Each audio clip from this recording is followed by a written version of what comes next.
Welcome, everyone, to the Perimenopausal Athletes and Beyond Masterclass series. We are bringing together experts from female physiology, training, nutrition, recovery, and those that are combining it. And we have just an amazing human with us today, Ciara Foy, and she is one of those people that is really combining and specializes in female hormones, hormone health, exercise. Welcome. I'm so glad you're here to join us. Thank you so much for that awesome introduction. I'm so excited to be here. I always just jump at every opportunity to help and impact more women to, step into feeling their absolute best no matter what age we are.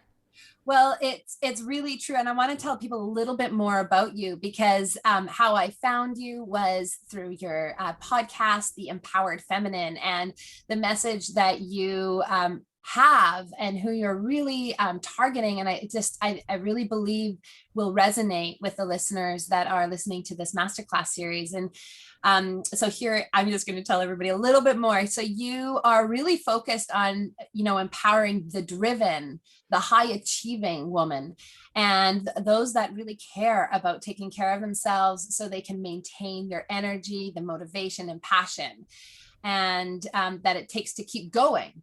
And within this, you have written, and how you do this is by food, partly. I mean, it's a lot more to it, but one of your real expertise is, and you've written an amazing Amazon bestseller, Empowered by Food, and how to heal your hormones, balance your stress, and become unstoppable.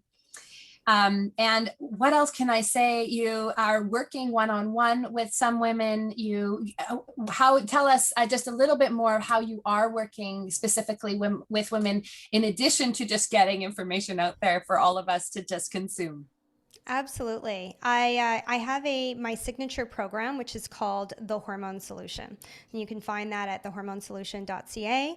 And so that is a program that includes functional medicine testing, a specific hormone test called the Dutch test, and it also has some one-on-one with me in addition to that group aspect. Because my goal is, from a clinical perspective, for everybody to understand how unique they are and to have the education to start understanding their own body. Because if I'm going to do something with somebody in this beautiful capsule for 3 months, I want you to be able to take that information and be able to continue to apply that to the rest of your life. So there's one-on-one with me in that program and with my nutritionist. It's really a very holistic way of working with us to heal your hormones. And we also really focus on gut health because those two things go hand in hand. In addition to that, I do high-end coaching with women who are really trying to break the glass ceiling in many different ways. But when we push ourselves so much as women and we don't put ourselves on our priority list, then we can often suffer burnout. We as women are more sensitive to stress than our male counterparts. So we really have to understand and work with our body and understand how important, rest and recovery and stress management and having good boundaries is to really having amazing energy and being able to run after our goals. Okay, yeah. So they're like how to perfectly set up that you've just done for what we're going to talk about today. And that is really looking at this like recovery holistically, because that's what you do. Is you don't just talk about recovery and one aspect of it. So can you just delve into it? And we want to, maybe start with the nutritional component of it, and specifically for women, and how do we take and understand that push and that pull of stress and recovery. Yeah, absolutely. I think that why don't we start off by talking about like your community are athletes. Are there people who are really pushing themselves and love exercise and want to be able to continue to do this to the best of their ability? So I think one of the things that gets missed, like in that scope of people, they're very familiar with macros, right? They're very familiar with, I need to get enough protein, I need my carbs for recovery. But I think what gets missed is the micronutrient component, right? Mhm. So it's because it's not just about, I've had a lot of, I've worked with women who are marathon runners and Ironman competitors. And, they can often come to me with like being exhausted, putting on weight during their training. And they're just like, what is going on? Like, I'm running Right. like crazy. I'm exercising. How can I possibly be putting on weight, right? But what I've always found is that there's this lack of understanding about how important it is to get the right micronutrients, right? And so those are your phytochemicals, and all of the colors of the rainbow. Our micronutrients comes from plants for a large part, right? Mhm. And so the nutrient density of the food that we're eating is just as important as getting enough protein or carbs, right? So that's really, really key because your cells are only as healthy as the raw ingredients that you provide your body to make those cells. So if you want them to be healthy and you want them to grow, you want like healthy muscle growth, you want to be able to recover properly, you have to have all of those vitamins and minerals, yes, but also all of the phytochemicals and the plant chemicals that are there to really prevent the breakdown of your cells, prevent disease, and all of those tiny little micronutrients that go into making a healthy cell. So that's something that I really want people to turn their head to, because I think when you're so active, there can be the idea that I'm so active it doesn't matter so much what I eat as long as I'm getting my protein or carbs. It's okay if it's refined, or it's okay if it's not the best quality. Whereas I'm here to tell you, if you really want to provide your body with the ability to heal and to recover faster, you've got to give them the best. You've got to give it the best quality nutrients. Yeah. Can you talk specifically then about how that interfaces with the hormones as well, like phyto estrogens, and like how that helps in metabolizing them? And yeah, get Yeah, for into that just a sure. tiny bit more. Yeah. So, for example, vegetables that are really important for estrogen metabolism, for example, right? So, which is extremely important. Estrogen goes down three different metabolic pathways. And, there's one pathway in particular that if there's too much, we shouldn't have more than 11% going down that particular pathway. If we do, then that can put us at greater risk for estrogen driven cancers. So, the vegetables, for example, that have the micronutrients that really assist in estrogen metabolism, the cruciferous vegetables are really the superheroes here. So that's going to be cabbage, broccoli, cauliflower, Brussels sprouts, and those, and actually broccoli sprouts, which, a lot of people don't see. You've got to get those micro sprouts. Those are amazing for estrogen metabolism. So that's a fantastic, you know, thing to think about, is that it's not just about getting enough vegetables, but also how are we supporting our hormones and getting the right micronutrients. Another really great thing for your hormones and estrogen metabolism is ground flax seeds. So most of my clients will have in their protocol to have 2 tablespoons of ground flaxseed a day, usually in their smoothie. Really easy to get that in. It's a great source of omega-3, which is also really important for our cells. So we often get too much omega-6 fats. Omega-6 fats are going to be mostly in your nuts and seeds, your olive oil, avocados even. And those are great if they're unadulterated, not roasted or fried or anything like that, or heated to a high level. But we don't get enough omega-3. And omega-3 you can find in ground flax, you can find in chia, you can find in hemp hearts, and you can also find in walnuts, and of course fish oils and fish products. So, and that's really important because, again, when we're talking about this cell and when we're talking about recovery, we want to make sure we have the right types of fats too, because if you have, if you're eating processed foods and you're getting trans fats, you're getting too much, animal saturated fats and things of that nature, then your cell can be quite rigid. Whereas if you're getting good, healthy fats and making sure you have enough omega-3, the things that need to get in and out of your cell can do so because the cell is more permeable that way. And that's what we need. So that's a really important thing to take into consideration as well. Oh, I absolutely love that. Just diving right into that is, I think it's so important. I'm going to just want to get your thoughts on flaxseed specifically. And do you advise that we grind it ourselves right before eating, or is it okay to go to Costco and pick up, a huge bag of ground flaxseed? And what are your thoughts on that? I definitely don't recommend the massive bag. So, again, with omega-3s, they are more volatile than also omega-6s. And with omega-3s, they start to break down with heat, light, and oxygen. And so from that perspective, when you have a flaxseed, it is so hard that if you eat that flaxseed on its own, it goes out exactly the way that it came in. You're not getting any benefit from it because your body does not have the ability to break it down. So it does need to be ground, but as soon as you grind it and you've exposed those oils, then they're also prone to breaking down oxygen, heat, light, right? Mm-hmm. So I absolutely recommend grinding a small amount. You can keep a little bit, for a week in your fridge type thing, right? If you can grind it every day, that's awesome. But if not, keep small amounts. If you are going to buy it ground, make sure that it is in the fridge when you buy it, that it's a really, it's organic, it's a high quality company so that it, hasn't been over processed. And make sure you buy it in a small container and even stick it in the freezer, right? So if you're not going to use it within a week, it's better to keep that ground flax in the freezer and use it as you need. Same thing with like a flax oil or a fish oil or something like that. If you're buying a larger one, they don't last for more than 4 to 6 weeks in the fridge. So it's really important to get smaller amounts, use them up, or keep a larger one in the freezer. Yeah. I love it that you remind us, like, it needs to go bad. Like, our nutrients need to be able to go bad. That means they're fresh. And it's a really good point to remind us. It's like, if you have something in your fridge, if you have something in your cupboard, it's like, is this capable? Is this living? Yeah, processed. It's not.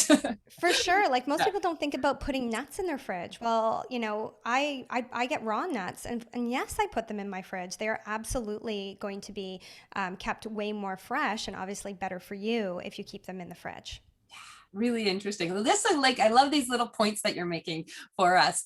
All right, let's get further into the recovery component of life. And let's just talk about a bit more general of, all right, we've done our training, or we have a stressful day at work, or whatever it is, we're taking care of family, we're friends, whichever. And that push and that pull of life and training combined. And then how do we understand how that impacts our stress overall, and the need to recover? Yeah, absolutely. I think one of the most important things that women can do is really start to listen to themselves. We often shut off our intuition. We're used to like, okay, you might be hungry, but you've got better things to do right now. So you push off that hunger cue. You might be stressed, or you might even be feeling kind of sick and tired, but you've got deadlines. You've got to train, you've got to do something for your kids. And so we're so used to pushing under the rug the small little, taps on the shoulder that our body may give us. And if we do that, they get louder and louder. So from a recovery perspective, one of the things that is always I've seen very clearly in my practice is that women who are not recovering, it's usually because they're not listening, right? Mm-hmm. So there's different times of your cycle that you are better off pushing, that are better for building, that are great for, lifting heavy weights or doing HIIT or running sprints. And there are times in your cycle when you need to give yourself a break.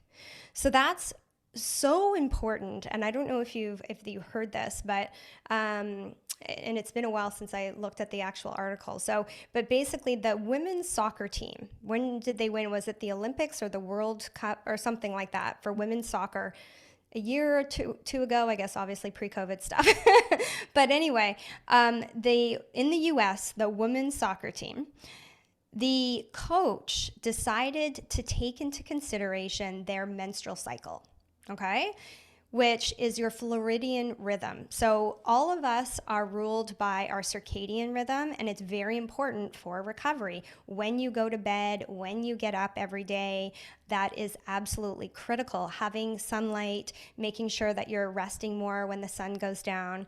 But we don't consider our floridian rhythm, and that's the rhythm of our cycle, and we've got 4 phases. So, we during the time when you are actually the first day of your cycle, when you start bleeding, that is a time for rest. So those like 3 to 5 days, that is not the time to be doing really super long workouts or a lot of HIIT training. You can still train. I would recommend, you can still lift some heavy weights, but take more time in between, allow yourself to rest, get long walks, do a recovery run, but don't be doing your really intense training at that time. Because if you do, you're working against your body. That is a time that is specifically for us as women to actually gear down and allow ourselves to rest. Then when you get past that, you're going to your follicular phase, say that 5 times fast, and that is when a lot of women will find they can really stick to a meal plan really easy. They don't have as many cravings, their energy is good, their workouts are great. They can really push themselves during that time from like say day 5 to like day 15 or 16 of your cycle, okay? When you ovulate is usually between, I think doctors usually say 14 to 16 days. I've got clients that ovulate, on the 19th day. That's individual for everybody. But when you ovulate, you will often have like kind of a surge of energy. And then you go into, and also clarity and also like wanting to get things done. And then you go into your luteal phase of your cycle. And so your luteal phase, this is a time when your body is under more stress. In your luteal phase, your body is literally, creating that uterine lining in case you have a fertilized egg and you become pregnant, right? So it's literally building another organ. So your need for more calories is like it goes up at that time. You need more food during your luteal phase. This is why so many women complain about having so many cravings before their period, because they're not like, yes, if you're not eating the right food and everything, you can have these sugar cravings. But generally, if you're trying to, really restrict yourself and you're not taking this into consideration, it's very hard to stay on plan during that time without, having a little bit more. Or what I usually recommend is having some more resistant starch in your diet. So things like, beans and legumes, or, rice that has been cooled and reheated, or potatoes cooled and reheated. Those are all forms of resistant starch, and they can help keep you full longer. So from a carbohydrate perspective, they're a better choice at that time. So, because the other thing is that your cortisol levels, your stress hormone, really goes up during that luteal phase. And that means that if you're, not eating enough, you're training way too hard, and your stress levels are high, what do you think is going to happen? Right? It's not going to be good. And in fact, this is when most women are probably saying they're probably not paying attention to their cycle, but if you start paying attention and you start writing down, this is probably when you feel more tired. This is probably when you feel like you're not recovering very well. And so you need to make some adjustments on that. I used to do a lot of F45 training, which is, high intensity. There's certain days that are more weight training days. I never miss those days. And then there's the more cardio days. And then on a Saturday, there'd be like an hour super HIIT workout.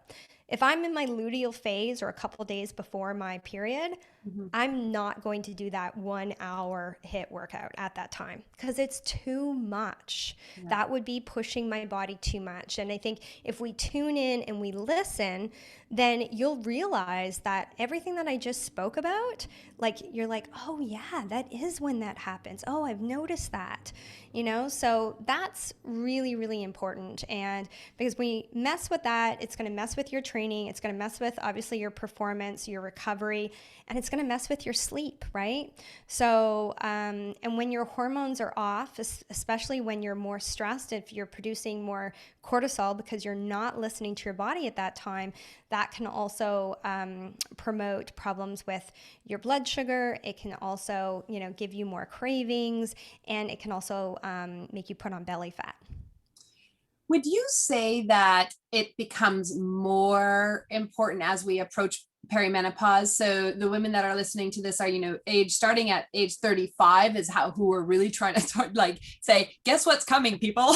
Like, you may not have hit it, or you could have at the young age of 35, and we're going more. Do you think, like, when we were young, sometimes we think of like, oh yeah, I just like hammered through. I was fine. I recovered, no problem. Do you think that in your experience that you're seeing it becoming just like understanding that rhythm of our cycle just becomes more and more important? Absolutely. 100%. I mean, it's even women will find, you know, like after when they turn 40 that they can't tolerate alcohol, for example, very well, right? So our ability to, you know, metabolize that changes. And, you know, again, we just start realizing that we are more sensitive to a lot of things as we get older. That absolutely happens.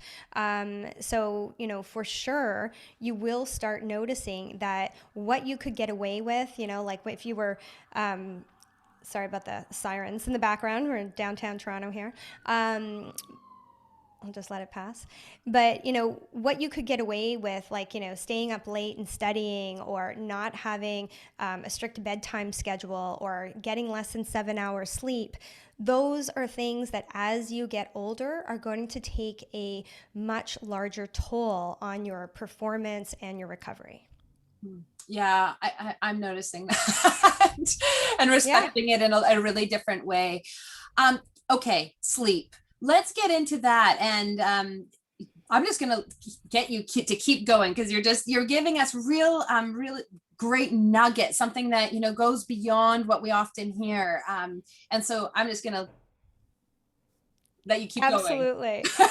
So, yeah, as you know, I did a great podcast episode on this, and it's really about all of the things that people don't tell you about sleep. So, because, you know, as we've discussed, there's a lot of talk about sleep hygiene, you know, have a cool room, make sure it's really dark, all of those kind of things. But I still have people come to me and they're like, I do all the things that my doctor tells me and I still can't sleep without sleeping pills, right? Mm. So, and obviously, as you know, an athlete, no matter, you know, if you are somebody like myself who loves athletics, but I'm not a professional athlete, or you are a professional athlete, your sleep is critical. You can't keep doing what you're doing if you're not having good sleep. And so there's many things that you can do that are going to support that. The number one thing that I always tell people is that you need good blood sugar balance. So you can't balance any hormone in your body without having good blood sugar balance. And that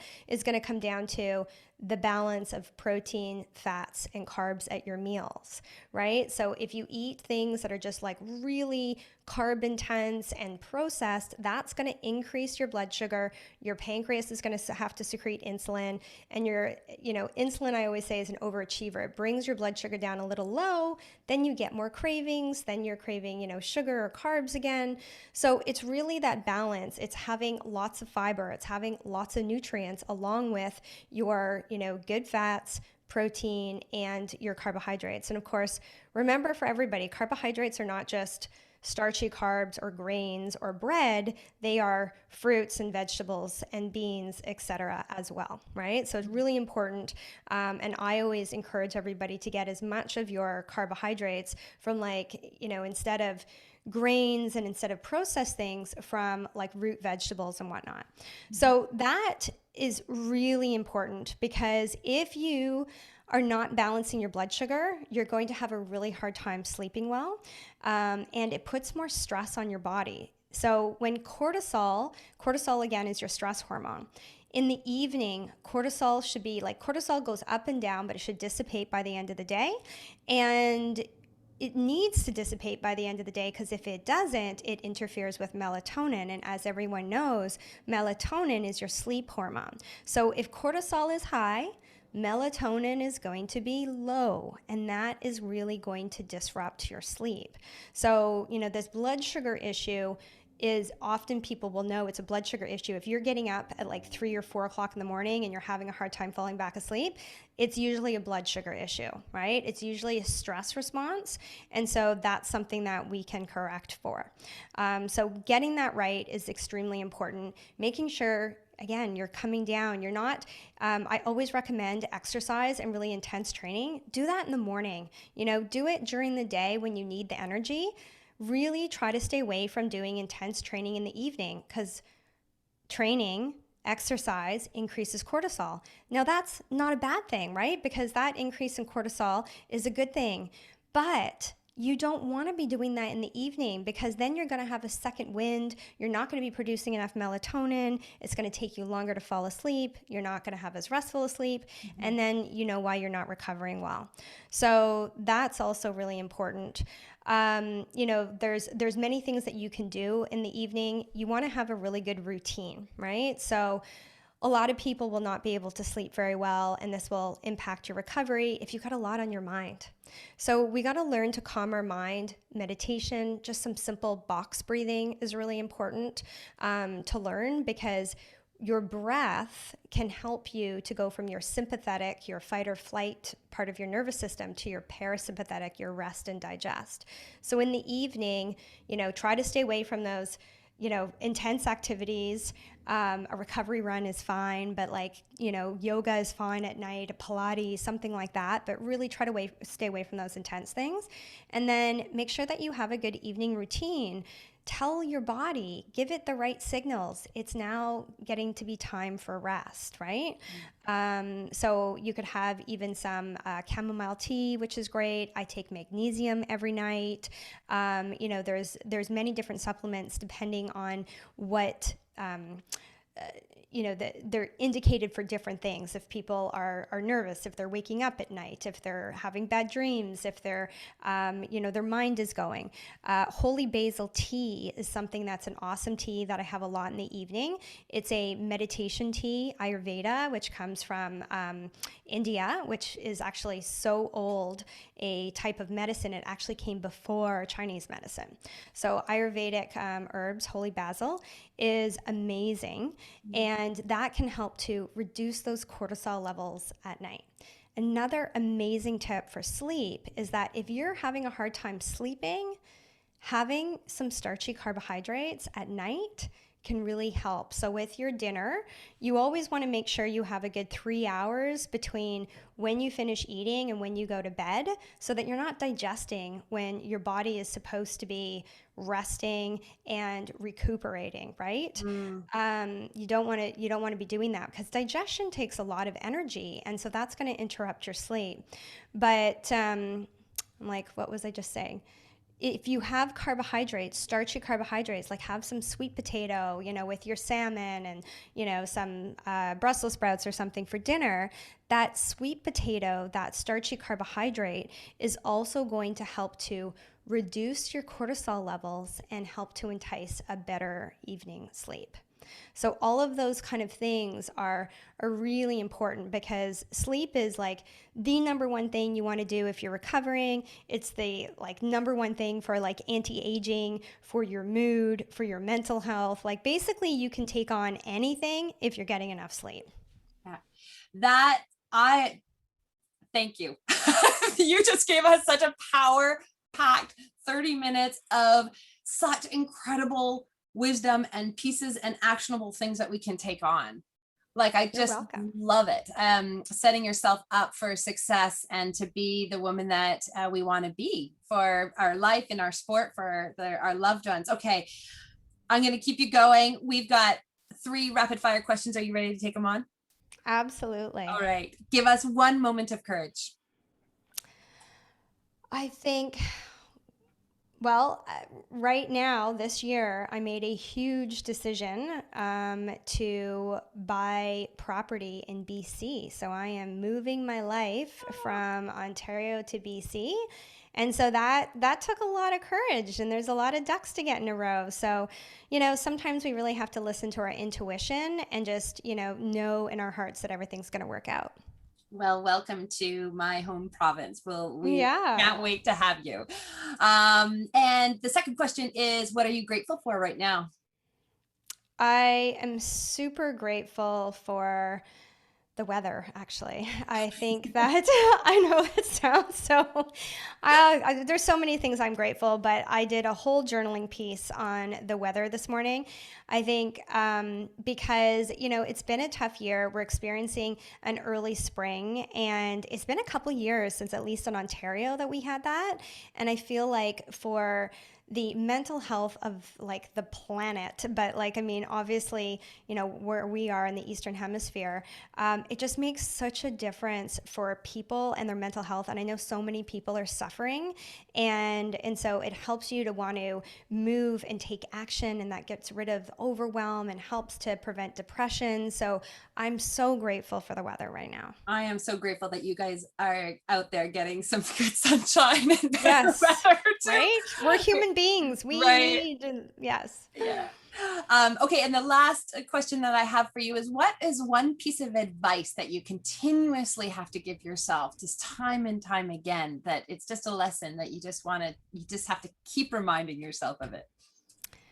So, one of my favorite quotes from Peter Crone, they call him the mindset architect. Mhm. And it is something that has really changed my life. I already had done a lot of personal work to kind of, get to that place, but it is something that is so simple that allows me to get in that headspace. And the quote is, "It couldn't have happened any other way because it didn't."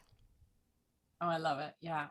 So, because so often, like, how often do we get caught up in our should have, would have, could have, beating ourselves up, all of these things that are in the past that we can't do anything about, but yet we waste so much of our precious life energy towards those things instead of looking at it as information and what can I take and move forward, right? There's no need to shame ourselves because it could not have happened anyway.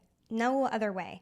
Right. And, you might know better now, but you didn't then. You were doing the best that you could. And so I think that's one of the best things that anybody can remember is that it couldn't have happened any other way because it didn't. Yeah.